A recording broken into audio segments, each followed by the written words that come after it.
Halo Mario Booster, selamat datang kembali di channel Mario Angelo. Di video kali ini kita akan membahas mengenai film Captain America Brave New World yang merupakan sebuah film keempat dari installment film Captain America di Marvel Cinematic Universe. Oke, dan pas gua tonton hasilnya cuy, satu kata aja, MCU is back.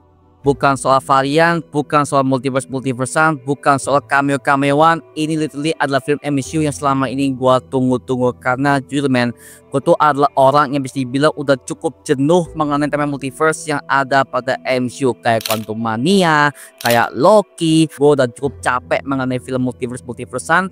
Dan akhirnya kita mendapatkan sebuah film MCU yang memiliki sebuah plot cerita yang sangat umum dan juga bisa diikuti oleh semua para kalangan dan juga fans MCU itu sendiri. So Mario Booster, let's break down this video.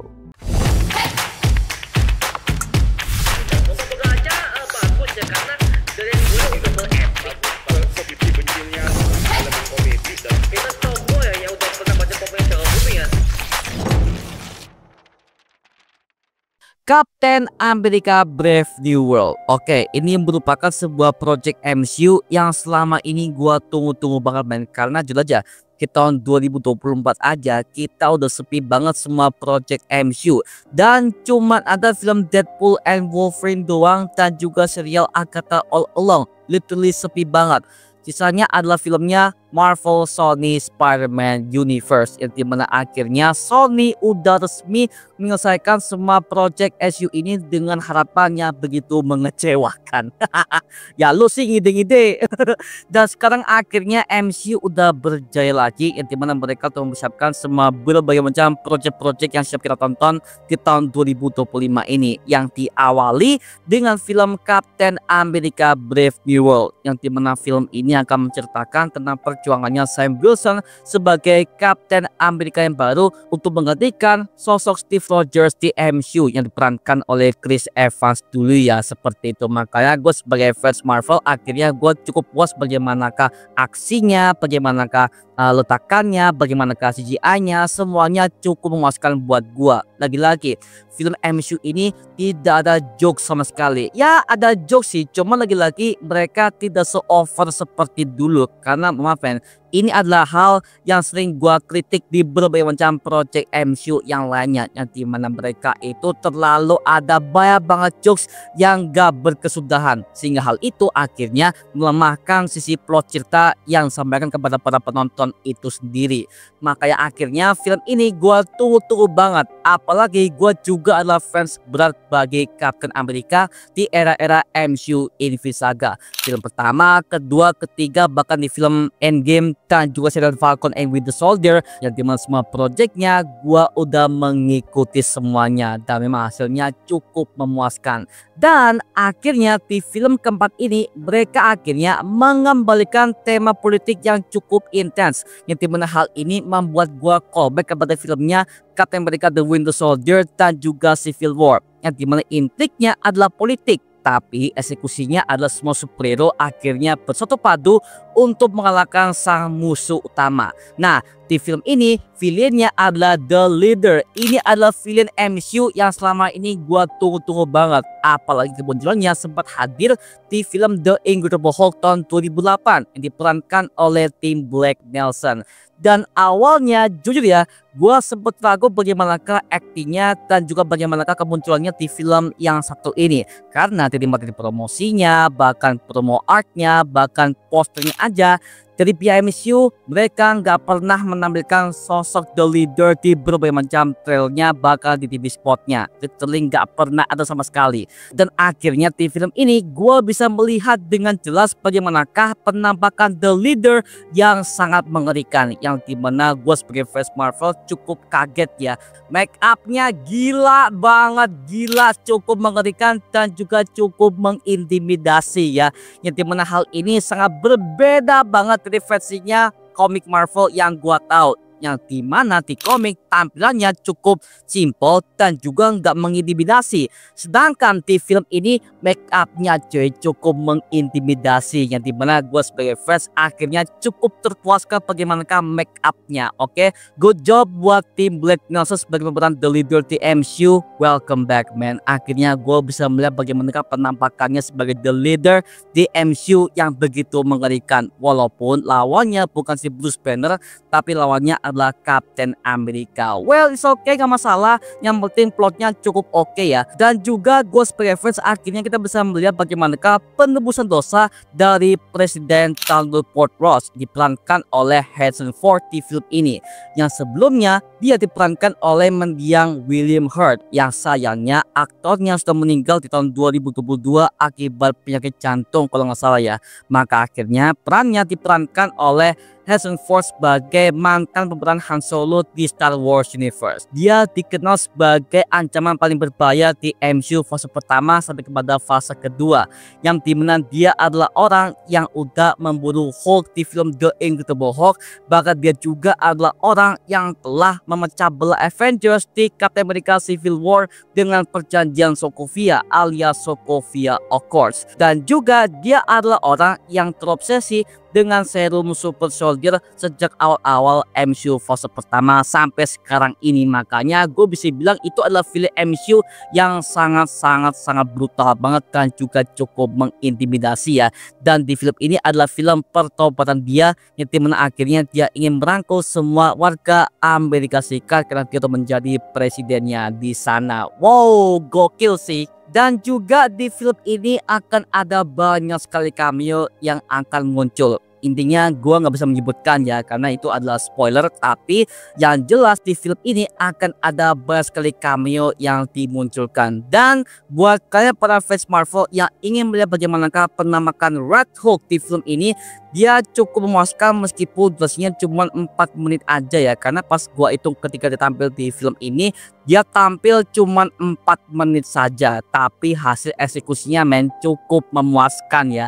Seperti itu, makanya pas gua ketika ngeliat dia sebagai Red Hulk, dari animasinya, pergerakannya, bahkan shot to shotnya, bahkan frame by framenya aja, itu gue bisa pastikan itu CGI-nya udah berhasil diperbaiki oleh para tim marketing untuk Marvel Cinematic Universe. Oke, jadi ya dari segi CGI juga oke, dan juga angle to angle juga oke, frame by frame juga oke. Pokoknya semua CGI-nya sangat smooth banget untuk film Captain America Brave New World yang satu ini. Yang dimana akhirnya gue sebagai fans Marvel cukup puas melihat Red Hulk tampil dengan versi live action, bukan komik lagi. Karena dulu men, Red Hulk itu udah pernah kita teorikan semenjak tahun 2020 ketika ada sebuah rumor yang mengatakan kalau MCU itu akan memberikan sebuah film Captain America keempat, yang saat itu masih Steve Rogers ya. Sampai akhirnya di film ini plotnya diubah total dan mereka menjadikan Sam Wilson sebagai Captain America yang baru. Akhirnya gue bisa melihat dengan jelas bagaimanakah penampakan Red Hulk di film ini. Cukup beringas, cukup brutal, dan juga cukup mengerikan coy.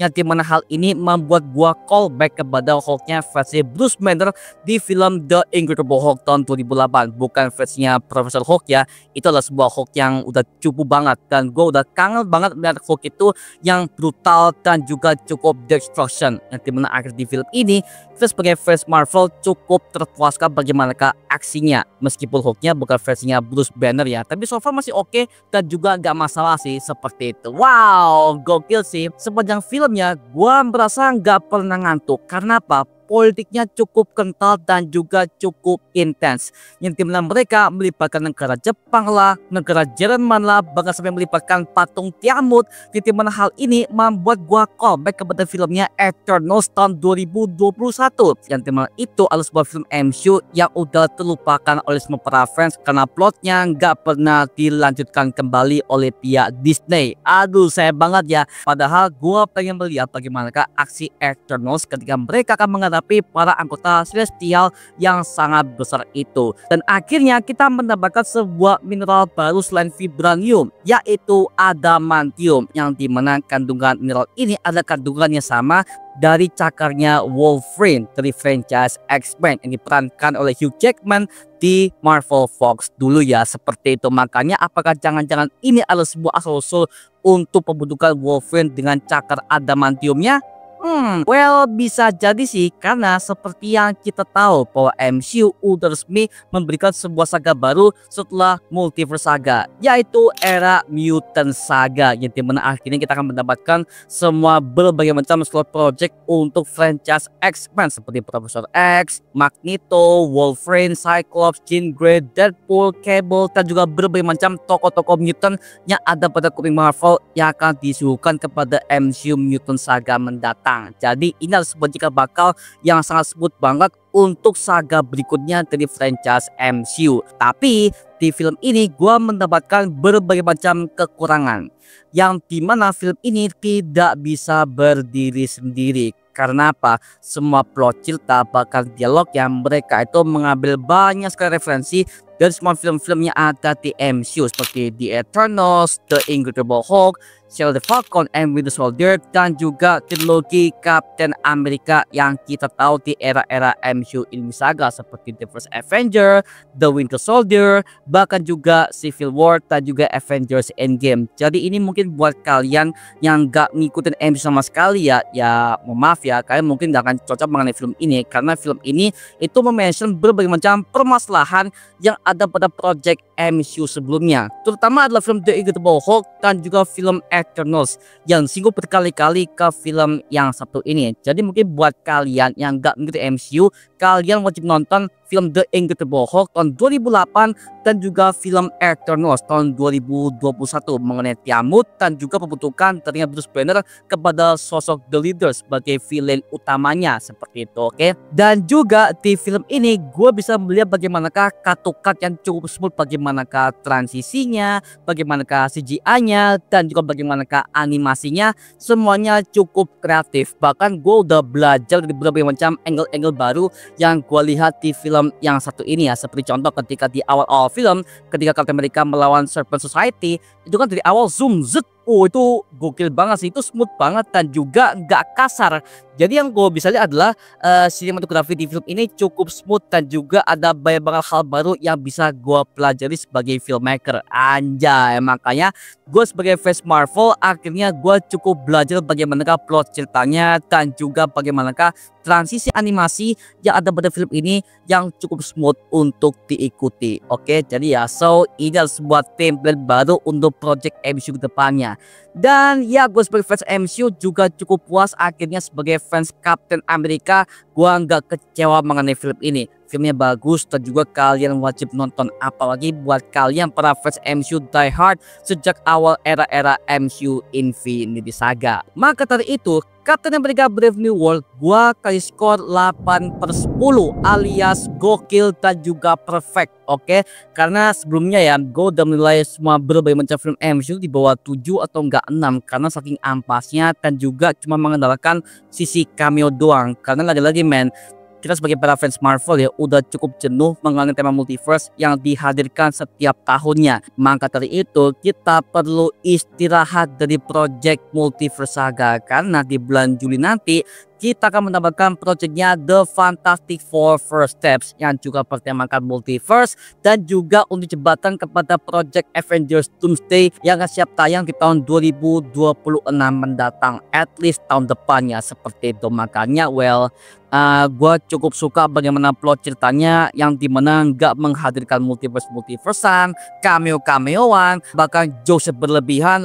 Itu semuanya tidak ada di film ini, karena lagi-lagi ini adalah film Captain America, bukan film Spider-Man, bukan film Deadpool, bukan film MCU yang bertemakan joke-jokes yang gak guna seperti film Thor Love and Thunder kemarin cuy. Itu parah banget sih. Maka dari itu gue sebagai fans Marvel akhirnya cukup terpuaskan. Oh ya, jangan lupa di film ini kita akan mendapatkan satu post credit scene yang dimana kalian harus nonton sampai benar-benar selesai. Jadi setelah bagian end credits ya, ada satu post credit scene yang akan menjadi jembatan kepada proyeknya Avengers Doomsday. Oke, karena ada tema multiverse yang disinggung di post credit scene yang satu itu. Seperti apa hasilnya? Nah, hal ini akan kita bahas di bagian pembahasan ending dan juga post credit scene untuk film Captain America Brave New World di channel ini. Oke? Nah, sekarang gua serahkan kepada kalian. Gimana pendapat kalian mengenai film Captain America Brave New World ini? Tuliskan review kalian di kolom komentar di bawah dan kita bisa diskusikan bareng seperti biasanya. Oke? Itu mengenai video kali ini. Coba like, komen, dan juga subscribe untuk mendukung gua membuat video mendidik dan menghibur kalian semua. Karena gua janji sebisa mungkin gua akan membuatkan video seperti lagi untuk kalian semua. Dan jangan lupa untuk follow semua sosial media kita di Instagram, Twitter, TikTok, bahkan Spotify kita ya. Linknya untuk gue sebutkan di kolom deskripsi di bawah. Karena situ kita juga update berbagai macam konten terbaru buat kalian semua.